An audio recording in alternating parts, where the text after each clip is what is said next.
Okay, let's just as you can see, you can access from here, or from here. Just use this menu. Here basically it tell you, I just put here US, but you can use other, since I put E and modulus of elasticity and yield strength. Okay, so you just here you put the name of the engineer, for example, or something like that. Here you put a project number, let's call it ABC123, and here is the grid. Like for example, the beam will be on a grid system. Like let's see, you usually have here's 1, 2, 3, 4, 5, 6, 7, etc. And here we have A, B, C. For example, if we're looking at C10, a beam right here on, think of it, this one as like a roof or a floor, and you have a beam right here. It's gonna be at on the grid, it's gonna land at C10. We'll call it C10 for example. Since one kinda look like L, it just put C25. Maybe this is a big building. Okay, C25, this is the grid ID. Then here's the section. You can basically choose any section, including the EU or SI. So I'm gonna just stick with the US since I'm familiar with them. So let's just choose what you can see, a wide flange. We call it W18 by 35.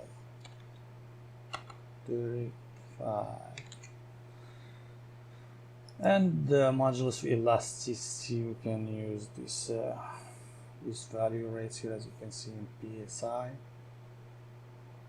You can use 20,000 and then add 3 zeros to it.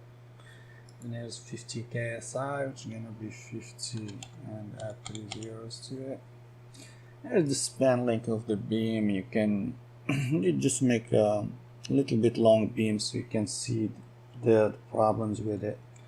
You just make it maybe 36, or yeah, just make it 36. Okay, 36 feet.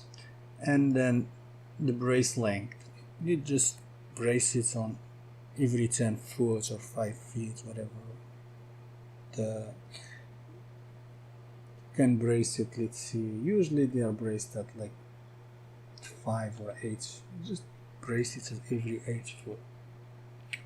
8 feet. Then here is CB. Basically, if you know what you're doing. I don't recommend use other value than 1, but if you feel comfortable, you can usually refer to this picture right here. Tell you this one you can actually use 1.14. If you brace it like on half, you can. There is a mechanism you can calculate this CB, but to be conservative, we just use 1. Just use 1.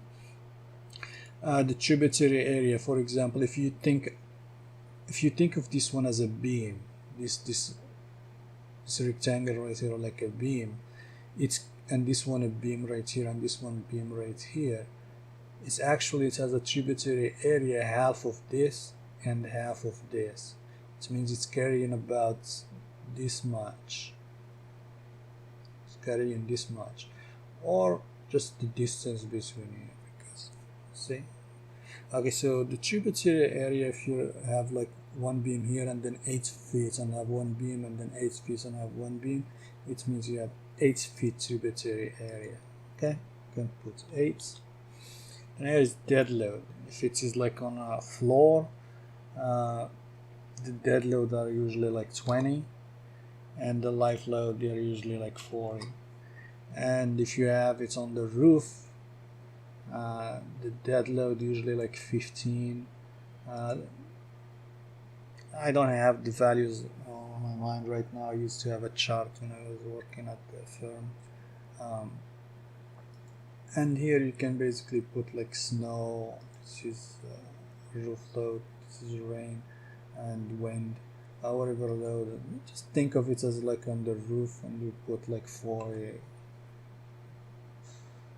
this load right here gets multiplied by this tributary area, and basically it gets factored. Like for example, this is dead load. I ran it through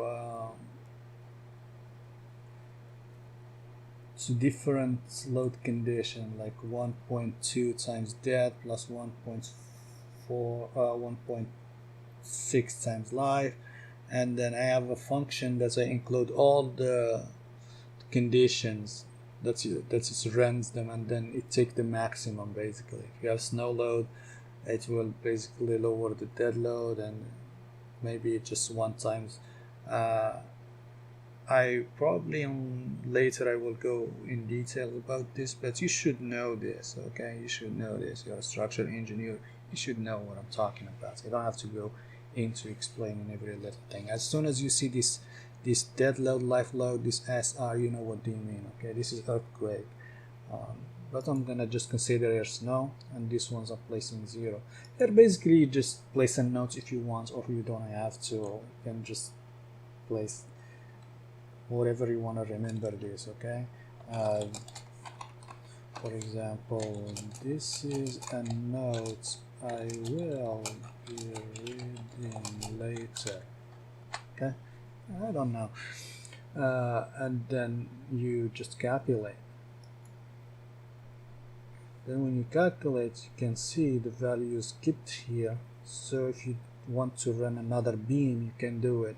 The reason I did it, because I don't want people to re-enter things that they already did, okay? For example, if you just want to change the grade number, you can change it. If you want to change the span length, but the important thing is now you can click this one. Before you can't click it, now you can click it. As you can see, here is the value. If you scroll down, you can see this generate like a sheet that has your name, section that you're using, the grid, and then the project, and then the dates. And then if you are old school, you're probably using ASD. I just include this for kicks and giggles, I think. And then here is LRFD, which basically that's what you should be using, I think. You can see here is the factored load. This is the ultimate load. This is the allowable load if you're using ASD. Anyway, there is the shear. You can see there are different values because they have different factors when it comes to calculation.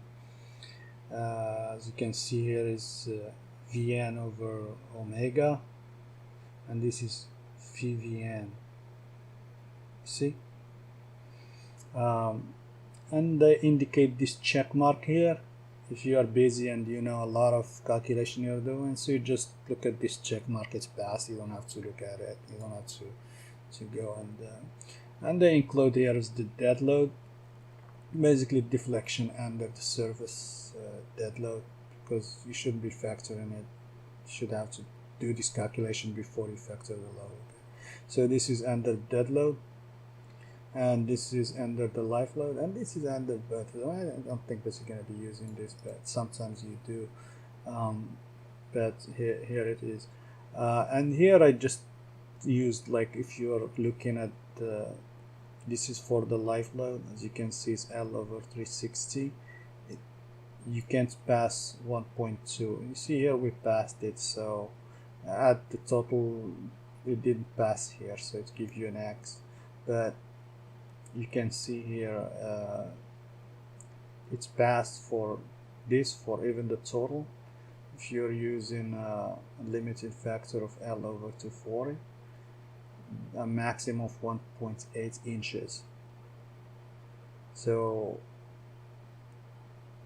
basically we are way underneath it in both of these, 3 of them, okay? And here basically what it tells you, the moment capacity under the embraced length. You can see that LB is greater than LP and less than LR. If it's greater than LR, it's probably going to fail the lateral torsional back length. And here I included the values.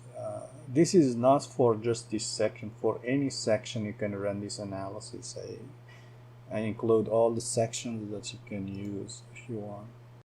Here it basically tells you that if the flange compacts or not. If you use some sections, they will tell you if the flange or the web is compact. So these ones are both compact, which means this is a great section. I like this section. I used to use it a lot in a lot of situations.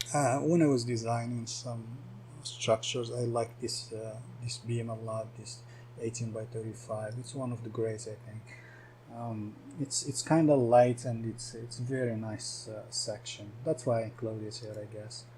And you see here is the note that you wrote. And then the best thing about this, you can just print it. See, I'm gonna just show you here. You see, it comes pretty nice. I need to remove this maybe in a day. Sometimes I need to maybe I will remove it. Just to tell you, here you can sketch something if you want, but it prints really nicely. So you can just write here something or sketch something and then staple it to your calculation. You can save it as PDF if you want to print it, or if you have a printer, you'll print it directly to your printer. Okay, I'm gonna just save it as PDF. I'm gonna just cancel it. So, okay. I think that summarizes everything. I think I will be adding other calculators.